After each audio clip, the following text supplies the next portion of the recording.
Atos 12. Por essa época, o rei Herodes começou a perseguir algumas pessoas da igreja. Ele mandou matar à espada Tiago, o irmão de João. Quando viu que isso agradou os judeus, mandou também prender Pedro. Isso aconteceu durante a festa dos pães sem fermento. Depois que prendeu Pedro, Herodes o colocou na cadeia e pôs 4 grupos de soldados, com 4 em cada grupo para guardá-lo. É que Herodes queria apresentá-lo ao povo depois do dia da Páscoa. E assim Pedro estava preso e era vigiado pelos guardas. Mas a igreja continuava a orar com fervor por ele.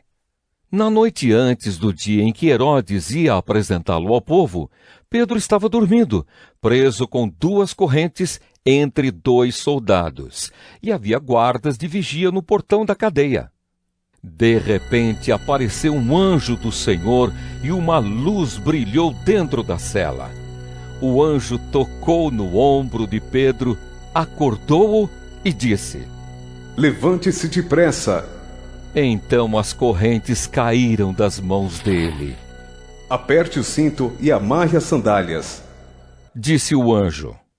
E Pedro fez o que o anjo mandou. Põe a capa e vinha comigo, ordenou o anjo. Pedro saiu da cadeia e foi seguindo o anjo. Porém não sabia se, de fato, o anjo o estava libertando. Ele pensava que aquilo era uma visão. Eles passaram pelo primeiro e pelo segundo posto da guarda e chegaram ao portão de ferro que dava para a rua. O portão se abriu sozinho e eles saíram. Andaram por uma rua e, de repente, o anjo foi embora. Então Pedro compreendeu o que estava acontecendo e disse: Agora sei que, de fato, o Senhor mandou o seu anjo e me livrou do poder de Herodes e de tudo o que os judeus tinham a intenção de me fazer. Quando Pedro entendeu o que havia acontecido, foi para a casa de Maria, a mãe de João Marcos. Muitas pessoas estavam reunidas ali, orando. Ele bateu na porta da frente e a empregada, que se chamava Rode, foi ver quem era. Quando reconheceu a voz de Pedro, ficou tão contente que, em vez de abrir a porta, voltou correndo para contar que Pedro estava lá fora. Então eles disseram: Você está maluca? Porém, ela insistiu que era verdade. Aí eles disseram: É o anjo dele. Enquanto isso, Pedro continuava batendo. Finalmente eles abriram a porta e, quando viram que era Pedro mesmo, ficaram muito assustados. Ele fez um sinal com a mão para que ficassem quietos e contou como o Senhor o tinha tirado da prisão. Contem isso a Tiago e aos outros irmãos, disse ele. Em seguida saiu dali e foi para outro lugar. Quando amanheceu, houve uma grande confusão entre os soldados, pois eles não sabiam o que tinha acontecido com Pedro.